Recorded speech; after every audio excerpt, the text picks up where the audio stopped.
That evening promised to be perfect. I was sitting on the couch in our cozy living room, enjoying the sound of rain outside the window. The house, usually filled with noise and bustle, seemed strangely quiet.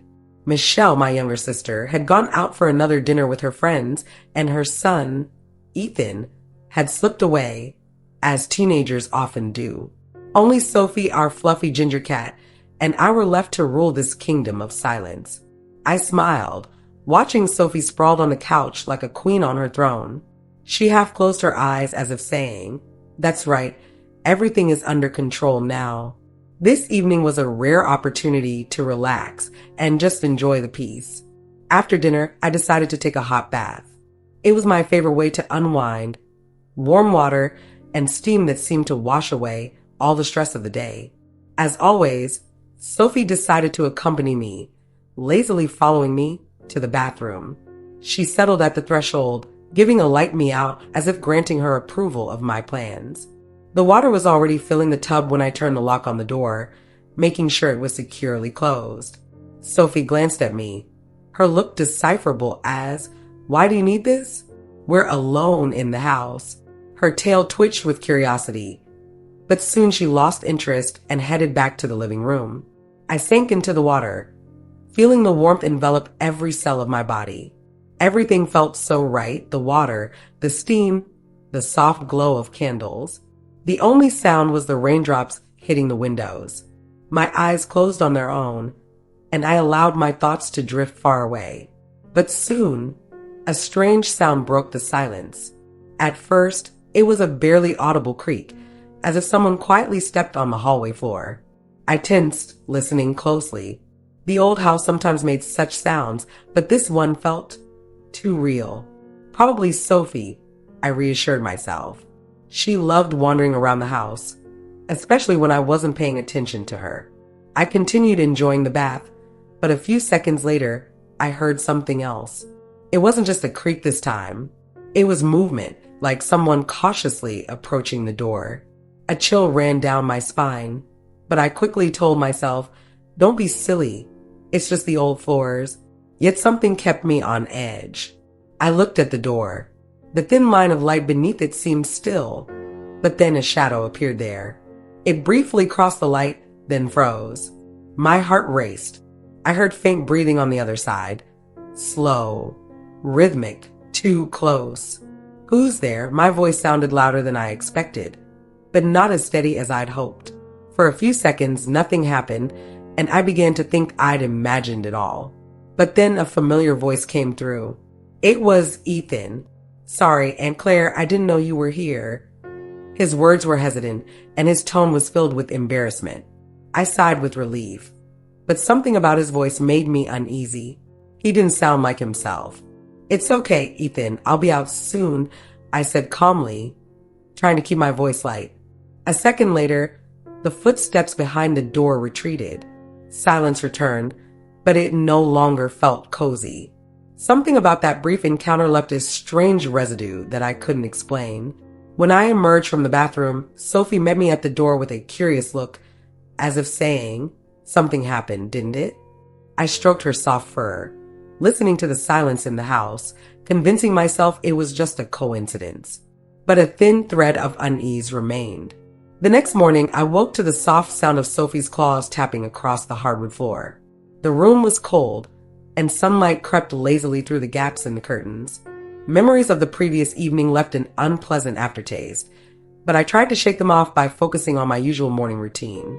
When I went down to the kitchen, I saw Ethan sitting at the table with a cup of coffee, which he'd apparently made too strong. His expression gave it away. Usually, he was energetic in the mornings, but today his movements seemed slow. He didn't even look up when I entered. "Good morning," I said, trying to sound cheerful. "Morning," he replied shortly, still not looking at me. Sophie, already in her usual spot on a chair, watched us intently. Her tail moved slowly back and forth as though sensing some tension in the room. I grabbed a cup and poured myself some coffee, sitting across from Ethan. Sophie immediately jumped onto my lap, her soft paws resting on my pajamas as if she were trying to comfort me. We sat in silence, broken only by the ticking of the clock on the wall. I tried to think of something to say to start a conversation, but he clearly avoided eye contact, staring fixedly into his cup. "Did you get back late last night?" I finally asked, trying to sound as casual as possible. "Yeah, a little late," he replied, finally looking up. His face showed a hint of embarrassment, as if he expected me to say something more, but I kept quiet. Everything felt strange. A silent, invisible wall had formed between us, and I didn't understand it. Sophie curled up on my lap, purring, but even her presence couldn't ease the tension. Ethan abruptly stood up. "I need to work on a project for school," he muttered, quickly leaving the kitchen. His footsteps echoed through the house as he climbed the stairs. I was left alone. Sophie jumped off my lap and followed him, as if suddenly curious about his behavior. I watched them go, feeling my own doubts grow with each passing minute. The day dragged on. I busied myself with cleaning, checking emails, flipping through books, but I couldn't concentrate. Questions kept spinning in my head. Why did the situation from last night still haunt me? Why did I feel so strange around Ethan? For his part, he barely left his room, which was unusual for him. By evening, I decided to make dinner. It was my attempt to bring a sense of normalcy back to the day. As I was chopping vegetables, Sophie suddenly appeared in the kitchen and jumped onto the table. Her eyes were fixed on the doorway, as if she were expecting someone. Ethan entered a few minutes later, offering a restrained smile. His hands were tucked in his pockets, and he stood there, seemingly hesitant to come closer. "Smells good," he remarked, just to break the silence. "I thought we could have dinner together," I said, hoping it would ease the awkwardness.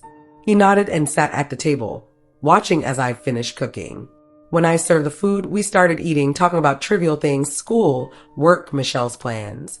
Gradually, the conversation felt more natural, and it seemed like the tension was beginning to fade.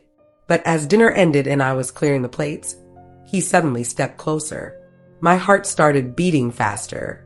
"And Claire," he began quietly, but his voice faltered. I turned to look at him, surprised by how close he was. In that moment, he leaned in slightly. His movement was slow, almost questioning, as if he were looking for reassurance. It lasted only a second. Our eyes met, and I took a small step back, feeling my cheeks flush. "Sorry," he said, quickly retreating. There was a flicker of embarrassment in his eyes, and he hurried toward the stairs. I stood there, trying to process what had happened. Sophie glanced at me with a narrowed gaze, her tail twitching as if she disapproved of both of us. The day only heightened my sense that something was changing, though I couldn't grasp what exactly. Night fell quietly, as if the universe itself had decided to give me time to reflect. The house was once again enveloped in silence, broken only by Sophie's soft purring as she settled on my lap. I was sitting in my room, staring at a book that had been open to the same page for half an hour. But the letters seemed to dance before my eyes, and I couldn't focus. My thoughts kept drifting back to the evening. Why had Ethan come so close? Why couldn't I just brush it off as an awkward teenage moment? Something between us had changed, and I didn't know how to handle it.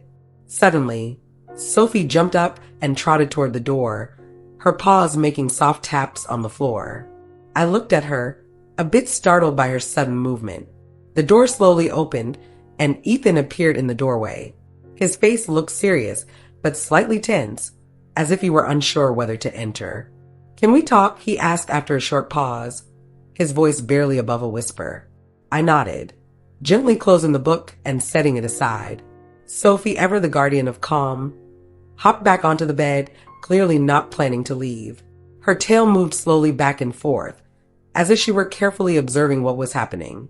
Ethan stepped in, closing the door behind him, and stopped a few steps away from me. His gaze wandered around the room, though it kept returning to me, as if he were struggling to find the right words. "I wanted to apologize for tonight," he began. His tone was quiet, almost remorseful.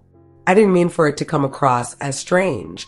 "It's okay, Ethan," I replied, trying to make my voice sound light. "Sometimes these things happen. We just misunderstood each other a little." But my words didn't seem to help. There was still tension on his face. He sat on the edge of the bed, his shoulders slumping as if admitting defeat in a battle with his emotions. "I just feel that since I came back home, everything's different," he said, avoiding my gaze. "It's like I'm trying to find my place, but I don't know how to do it." His words touched me. I had never considered how complicated his age might be, especially living in a house where you're constantly compared to someone else. I felt a wave of sympathy, but couldn't ignore the tension that lingered between us. Softly, I said, "Ethan, I understand that it's tough, but sometimes these moments are just moments. We all find our own way to cope." He looked up. His eyes held something new, a mix of gratitude and hesitation. His movements were slow, as if he feared disturbing a fragile balance. He moved a little closer, and I felt the air in the room grow noticeably heavier. "You're always so kind to me," he whispered. His words were unexpectedly sincere, and I saw him struggling with himself, as though trying to decide what to say next. For a moment, the silence between us became almost tangible, and before I could say anything, he leaned in closer. His face was so close that I could feel the warmth of his breath. It all happened too quickly. A gentle, almost weightless touch of his lips on my cheek. This wasn't meant to cross a line. Rather, it was a gesture of gratitude mixed with an attempt to express what he couldn't put into words. But even this brief moment made my heart race. I gently pulled back, putting all the warmth I could into the movement, and looked him in the eyes. "Ethan, let's just keep being ourselves. Sometimes that's enough." He paused for a second, then nodded, his expression softening. He stood up, casting a quick glance at Sophie, who seemed to be watching everything with wise understanding. "Thank you, Claire," he said quietly before leaving. When the door closed behind him, I felt the tension begin to dissolve. Sophie purred softly, as if confirming that everything was all right. But I knew this evening would leave a mark, even if it was a small one, on our story. The morning began unusually peacefully. I woke up earlier than usual and lay in bed for a few minutes, watching the rays of light filtering through the curtains. Sophie was curled up beside me, her fluffy side rising and falling in time with her soft breaths. In that quiet, I felt a strange mixture of emotions: anxiety, relief, regret. The memories of the last few days were too fresh. I understood that the conversations with Ethan, his behavior, his actions, all of it was no accident. But what to do with this knowledge? I didn't have an answer. When I went down to the kitchen, Ethan was already there. He stood by the sink, staring out the window thoughtfully.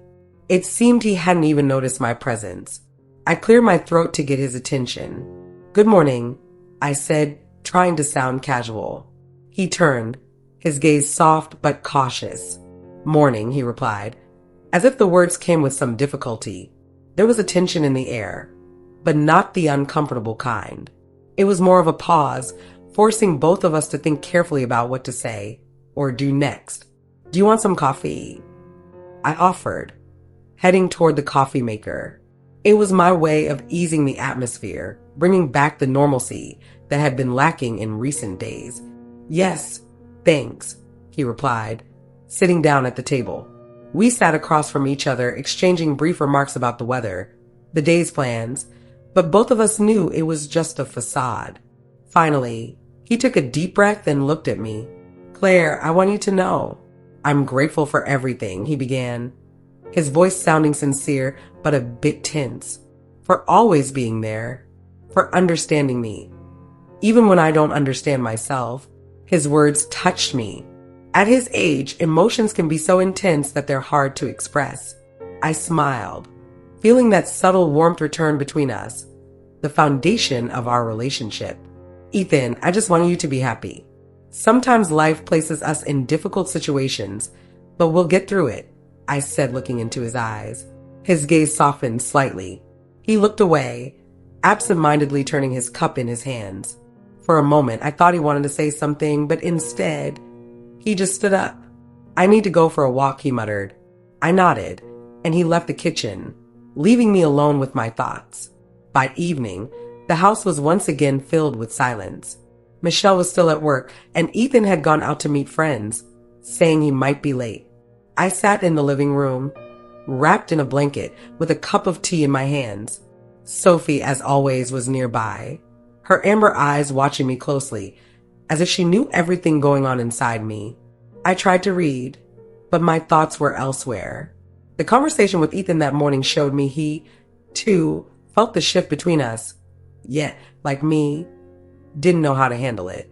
I closed the book and sighed, looking out the window. After a few minutes, I heard the front door open. Ethan was back. His footsteps were light, almost silent, as if he was trying not to disturb me. "You're back early," I noted when he appeared in the doorway to the living room. "Yeah, decided to come home," he said. His voice had a strange softness, and he walked over to the chair across from me, sitting down with his gaze lowered. We simply sat in silence, as though afraid to disrupt this fragile moment. Finally, he looked at me, and in his eyes, I saw the same gratitude I'd heard in the morning. But now, there was something new: determination. "Claire, I know it's sometimes hard to know how to act, especially when everything seems confusing. But I want you to know that you're important to me." His words were simple, but they carried everything I needed to hear. I smiled and nodded. "Thank you, Ethan. That means more to me than you might realize." He leaned forward, resting his elbows on his knees, and quietly said, "We'll get through this, right?" "Yes," I replied. In that moment, I felt that the tension between us had finally dissolved, giving way to clarity. The silence was once again filled with comfort, not anxiety. Sophie gently jumped onto Ethan's lap, and for the first time in a long while, I felt that everything was going to be okay.